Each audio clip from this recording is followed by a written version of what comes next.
عليكم ورحمة الله وبركاته.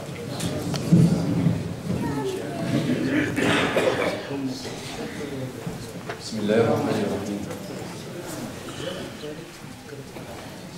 الحمد لله رب العالمين، وصلى الله وسلم على خاتم النبيين في كل وقت وحين، وعلى آله وأصحابه أجمعين، وعلى من تبعهم بإحسان إلى يوم الدين.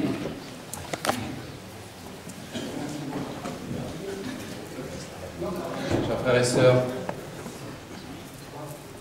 en ce jour béni de Jumu'ah et en ce mois béni de Rajab, qui est le mois d'Allah Azza wa Jal, un mois de préparation déjà pour Ramadan, Inch'Allah, durant lequel les savants nous recommandent de profiter de cette occasion pour changer et perdre les mauvaises habitudes. Chacun d'entre nous, il me semble, a un certain nombre de mauvaises habitudes. Les mauvaises habitudes dont on parle, ce n'est pas simplement des choses secondaires de la vie. C'est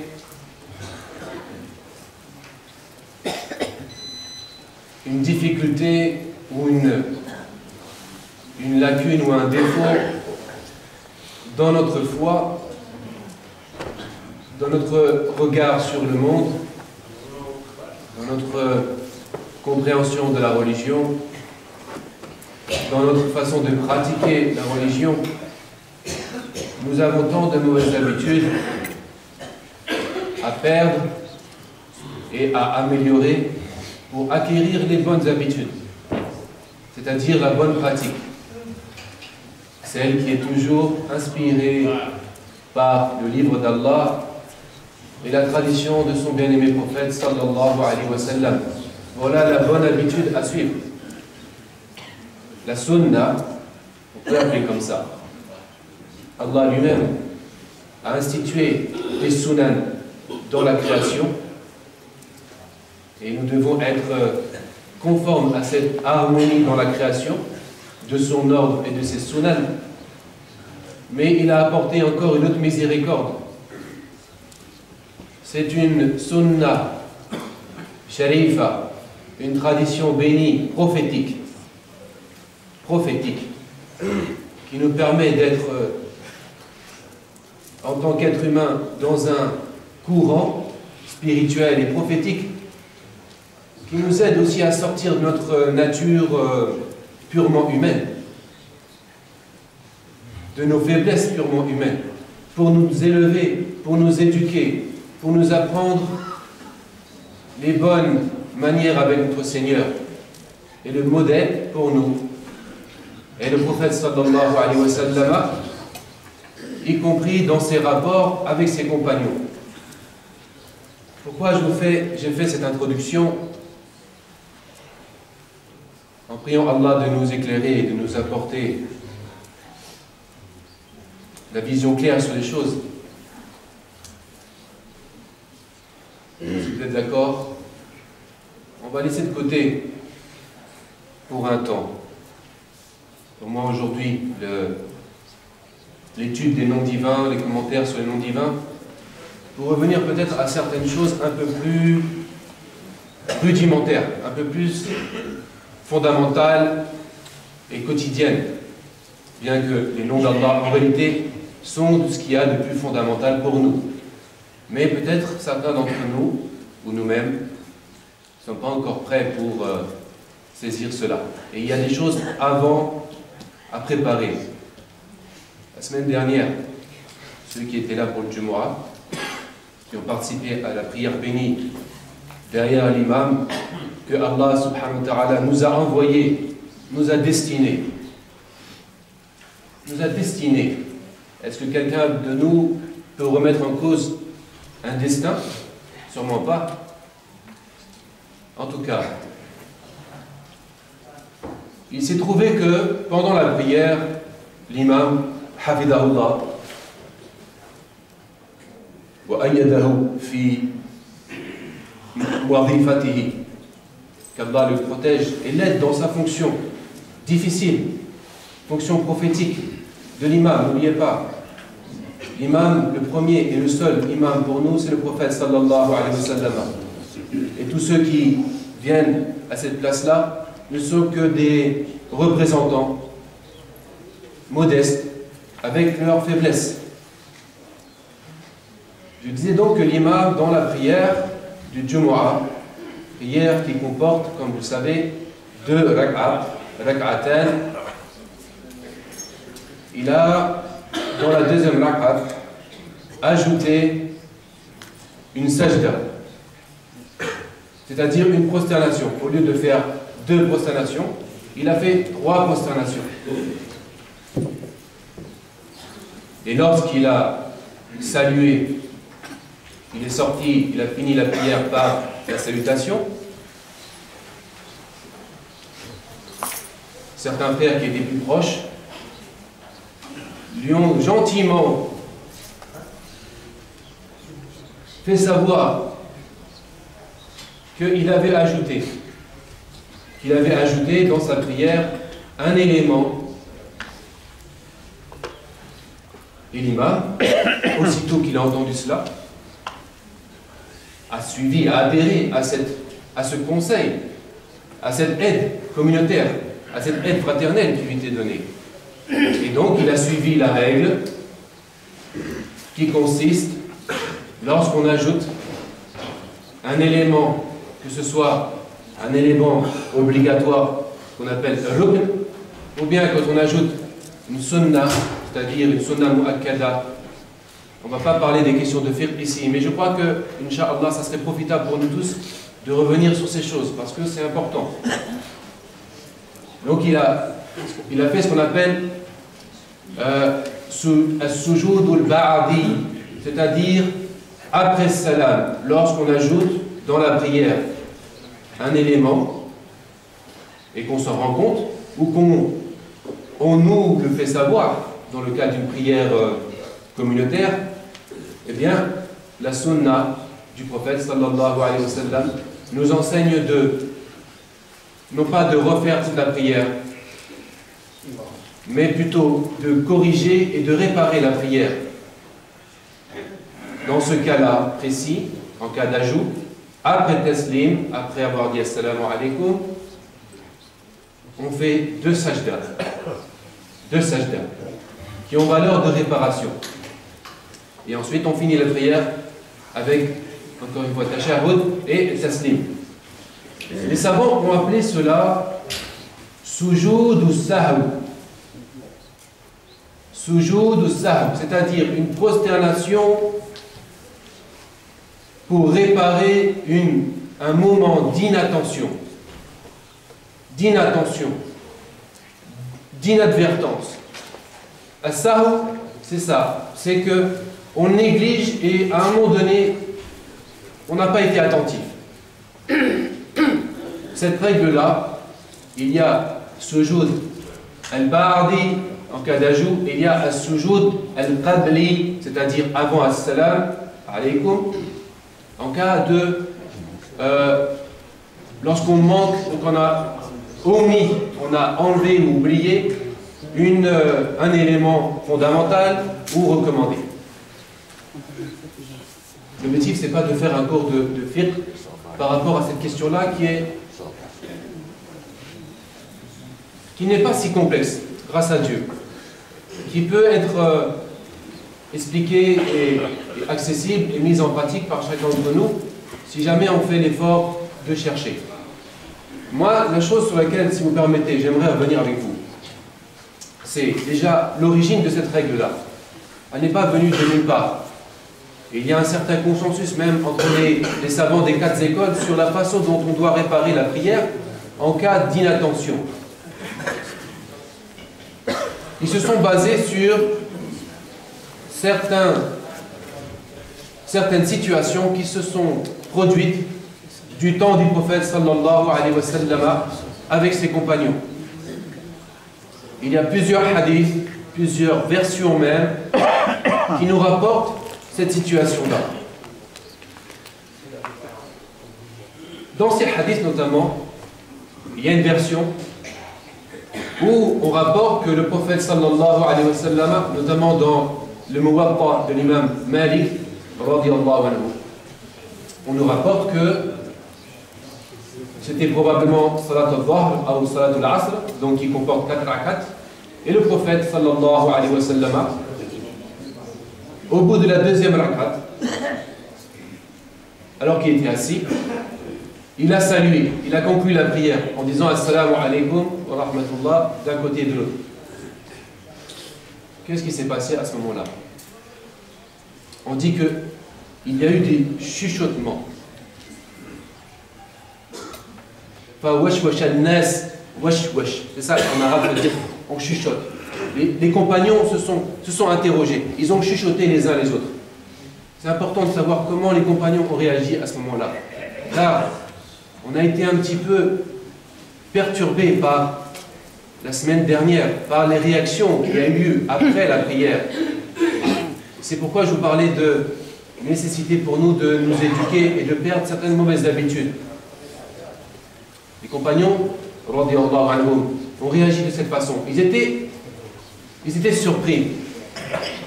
Ils ne se sont pas manifestés pour dire « Qu'est-ce que tu as fait?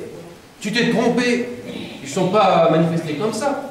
Ils n'ont pas accusé le prophète sallallahu alayhi wa sallam de s'être trompé. Ils ont eux-mêmes, ils se sont interrogés. À tel point qu'il y en a un qui est venu voir le prophète sallallahu alayhi wa sallam, qui lui a dit, il lui a posé une question sur laquelle il faudrait aussi qu'on réfléchisse. Il lui a dit, Ya Rasulallah,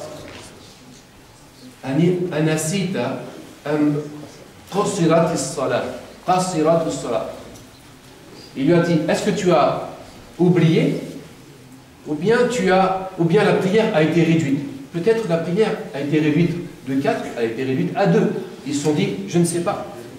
Nous ne savons pas, peut-être qu'il y a eu quelque chose qui s'est passé. Mais la question, il la pose de cette façon, il lui dit, est-ce que tu as oublié? C'est-à-dire, entre guillemets, est-ce que tu t'es trompé? Ou bien, est-ce que la prière a été réduite?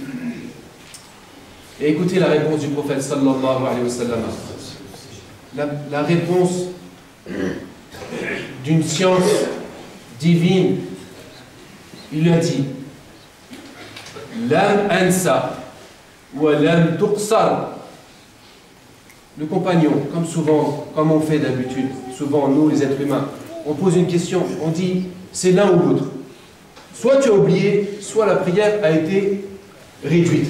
Le prophète alayhi salatu wassalam, a répondu, je n'ai ni oublié et la prière n'a pas été non plus réduite. Une réponse comme ça, quand on entend une réponse comme celle-ci, c'est pour nous dire arrêtez de vouloir réfléchir trop sur les choses et de vouloir noir ou blanc.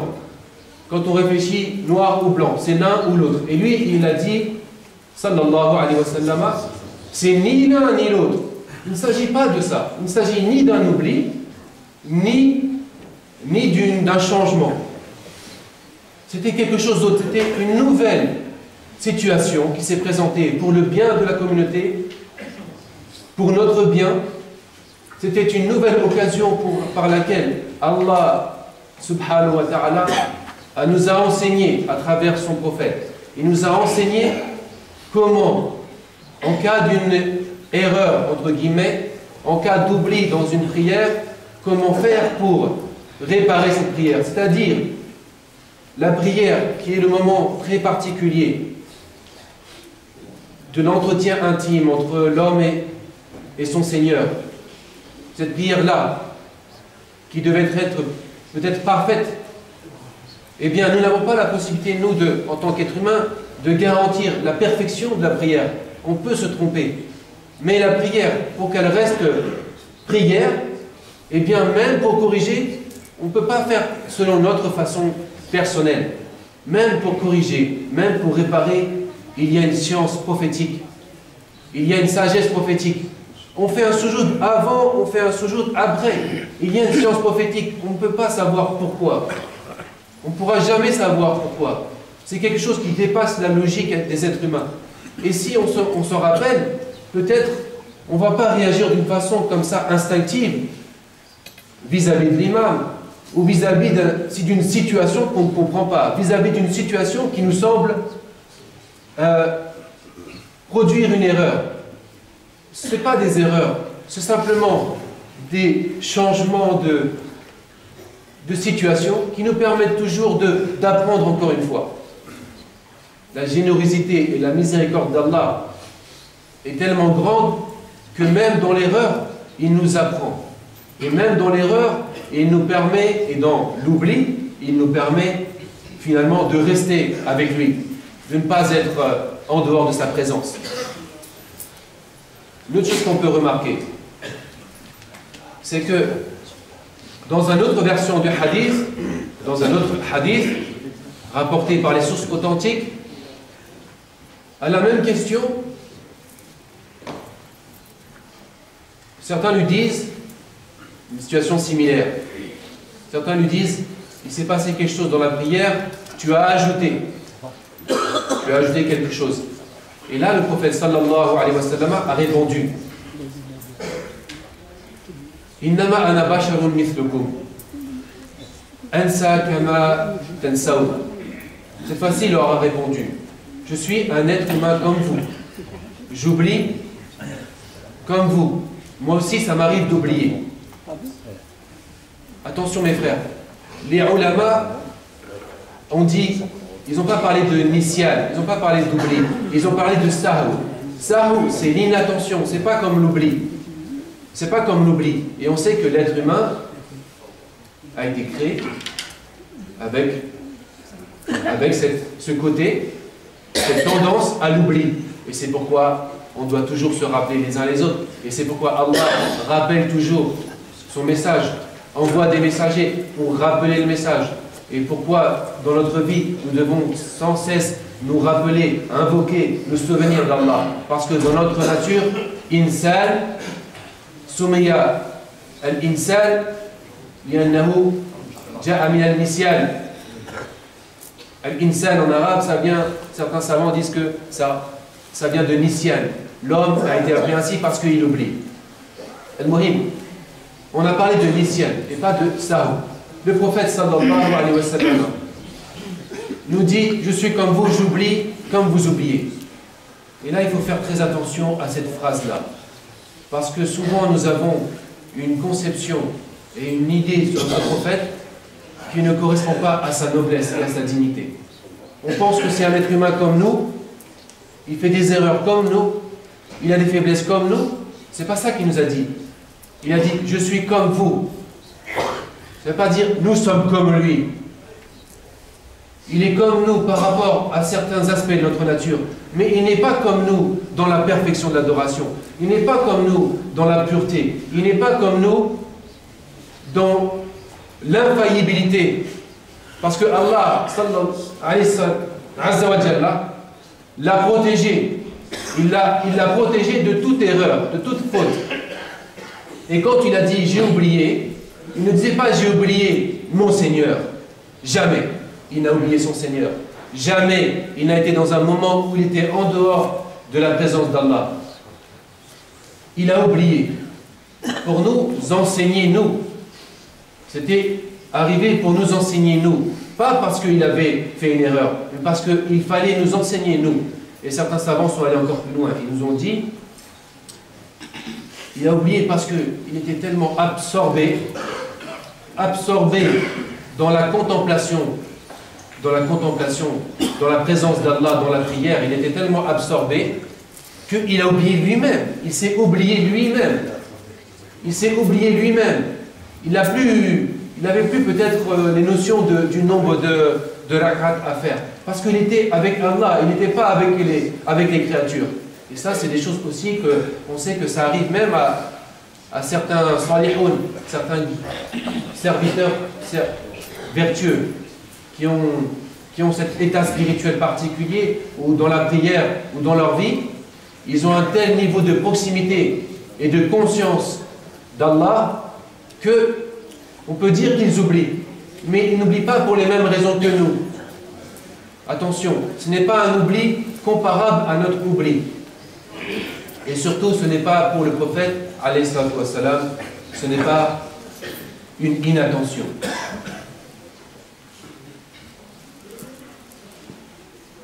Donc ceci, mes frères, pour essayer peut-être d'apprendre, quand on connaît ces choses d'une si grande valeur, quand on se rend compte de la miséricorde d'Allah pour nous, quand on se rend compte de la beauté de cette religion, quand on se rend compte de la science prophétique, des secrets qu'il y a dans cette médecine prophétique, car il s'agit d'une médecine pour les cœurs. Quand on a conscience de cela et qu'on se dit, c'est cela que nous pratiquons, c'est cela que Allah nous permet de pratiquer pour notre bien, pour notre éducation, pour notre purification, pour notre santé spirituelle, si on reste dans cette conscience de la pratique religieuse, alors la pratique religieuse sera utile pour cela. Mais si on considère la pratique religieuse simplement comme une habitude, simplement comme un ensemble de règles, que l'on connaît peut-être même pas complètement, et à peine l'imam a fini une prière dans laquelle il s'est trompé, à peine il a fini que, immédiatement après, on n'arrive pas à se retenir de réagir, c'est qu'il y a un problème. Comment se fait-il qu'un imam nous dit « Assalamu alaikum » qui veut dire quoi, mes frères? « Assalamu alaikum » ça veut dire que la paix soit sur vous. Notre imam nous dit « Assalamu alaikum ». On lui répond avec notre langue, mais nos actes montrent le contraire de ce que l'on dit. Si vraiment on voulait donner la paix, on ne réagirait pas comme cela.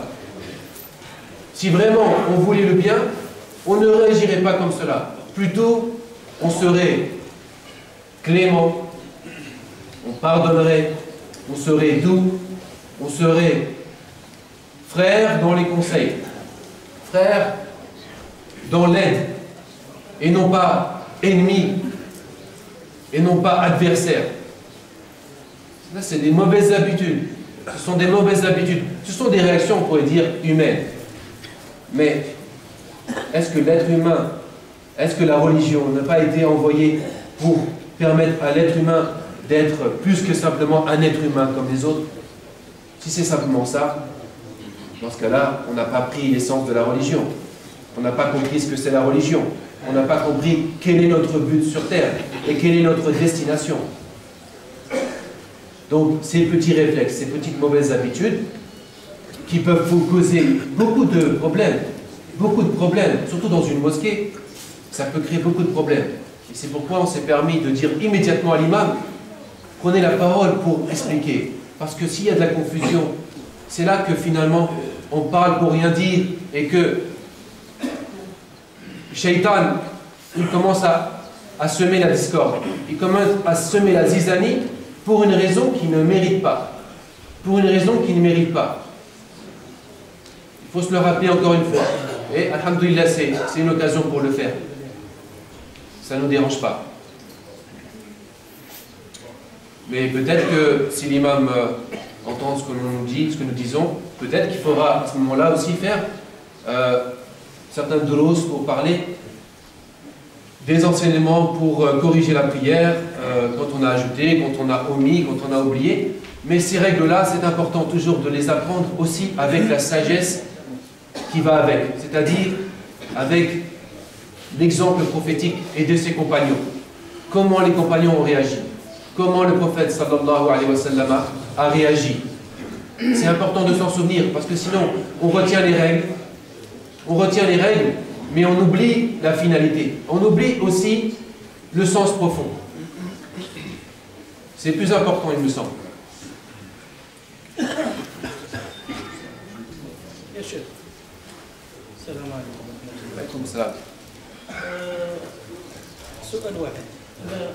Les hommes qui sont partis, ils n'ont pas fait juste sajdat. Le temps qu'ils quittaient leur place, ils n'ont pas fait juste sajdat parce qu'ils n'ont pas trouvé de la place, ou bien ils étaient dehors. Et bien c'est le temps, de vous de réagir. Vous êtes là-bas, Vous étiez là-bas. Pourquoi?